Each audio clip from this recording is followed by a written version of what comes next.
علیکم ورحمۃ اللہ وبرکاتہ نحمده ونصلی علی رسولہ الکریم اما بعد اعوذ باللہ من الشیطان الرجیم بسم اللہ الرحمن الرحیم والذین هم للزکاة فاعلون۔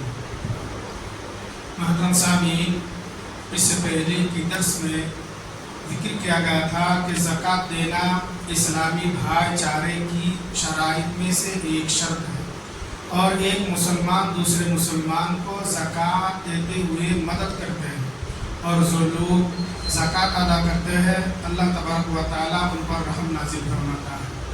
محترم سامعین، اسی طرح سے زکوٰۃ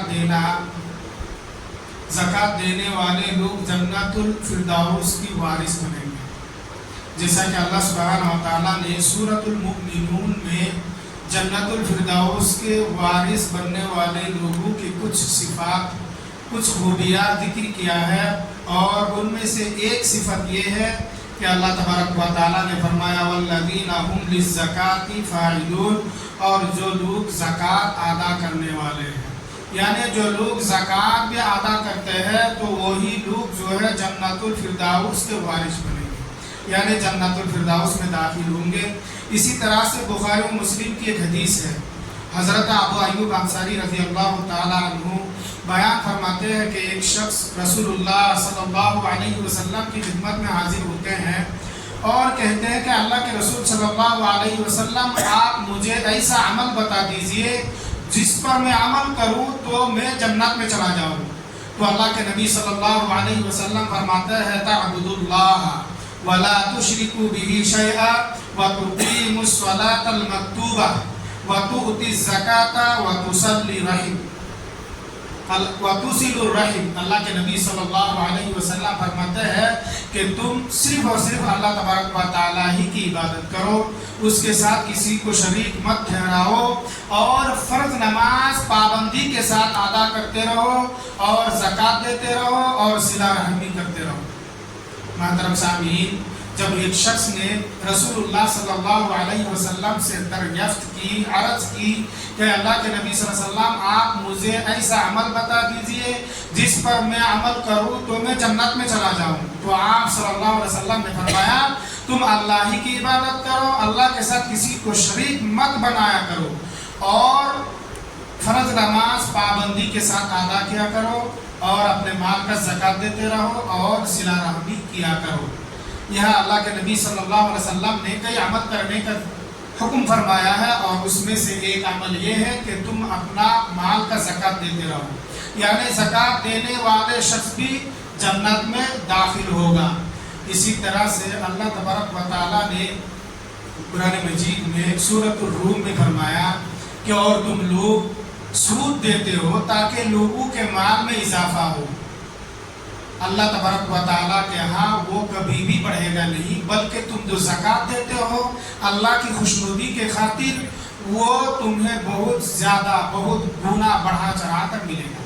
یعنی اللہ تبارک و تعالیٰ کیا فرماتا ہے، لوگ سود دیتے ہیں، سوچتے ہیں کہ سود دینے سے مال میں اضافہ ہوتا ہے، بڑھتا ہے، لیکن اللہ تبارک و تعالیٰ کے دربار میں سود کے مال نہیں بڑھتا ہے بلکہ گھٹتا ہے۔ اللہ تبارک و تعالیٰ فرماتا ہے جو زکوٰۃ تم دیتے ہو اللہ کی رضامندی کے خاطر، تو کل قیامت کے دن تم جو ہے اس سے کئی گنا زیادہ بڑھا کر پانے والے ہو۔ یعنی زکوٰۃ کے مال کو اللہ تبارک و تعالیٰ اس کے اجر و ثواب کو بہت بڑھا چڑھا کر کل قیامت کے دن عطا کرے گا۔ معلوم کیا ہوا، جنت الفردوس کے وارث بننے والے لوگ وہ لوگ بھی ہوں گے جو زکوٰۃ ادا کرتے ہیں، اور زکوٰۃ دینے والے لوگ کل قیامت کے دن جنتی ہوں گے، اور جو لوگ زکوٰۃ دیتے ہیں ان کو اللہ تبارک و تعالیٰ اس کا اجر و ثواب کل قیامت کے دن کئی گنا بڑھا چڑھا کر عطا کریں گے۔ لہٰذا ہمیں اور آپ کو چاہیے کہ ہم اپنے مال میں سے زکوٰۃ دیتے رہیں۔ اللہ تبارک و تعالیٰ سے دعا ہے کہ اللہ تعالیٰ جن لوگوں پر زکوٰۃ کو فرض کی ہے وہ لوگ اپنے زکوٰۃ کو مکمل طور پر ادا کرے۔ اللہ تعالیٰ ہمارے عمل کو قبول فرمائے۔ اللہم آمین یا رب العالمین۔ سبحانک اللہم و بحمدک، اشہد ان لا الہ الا انت، استغفرک و اتوب الیک۔ سود کا مال زکوٰۃ بھی دینا ہے۔ اور سود کا مال تو زکات دینا ہی نہیں ہے، اور سود کا مال بڑھتا بھی نہیں ہے، بڑھتا بھی نہیں ہے، یعنی کہ حلال مال سے ہی ہم کو زکات نکالنا ہے. جتنا ہمارے پاس سال کا خرچہ بچ جائے گا اس پیسے کا زکات دینا ہے. سپوز ہمارا 2 لاکھ بچ گیا، سال میں پورا خرچہ ہو کے 2 لاکھ بچ گیا تو 2 لاکھ کا ہم کو زکات دینا ہے. اگر 7.5 تولہ رہ گیا، ہمارے پاس 7 تولہ ہو گیا، 52 تولہ چاندی ہو گیا. نبی کے زمانے میں 1 تولہ جو ہے 12 گرام ہوتا تھا، 10 گرام نہیں ہے. ابھی 7 تولہ بولے 70 گرام ہمیں زکات دینا ہے، ایسا تو نہیں ہے. 84 گرام کے بعد ہمیں دینا ہے سونے کا. 52 گرام کا مطلب وہ 12 سے ڈیوائڈ کر کے اتنے کا ہم کو دینا ہے. تو یہ ہے کہ زکات جو ہے حلال مال سے ہمیں دینا ہے. سود کے مال سے، بٹی کے مال سے کمایا ہوا وہ پیسے سے زکات دینا نہیں، وہ کچھ فائدہ آنے والا نہیں ہے.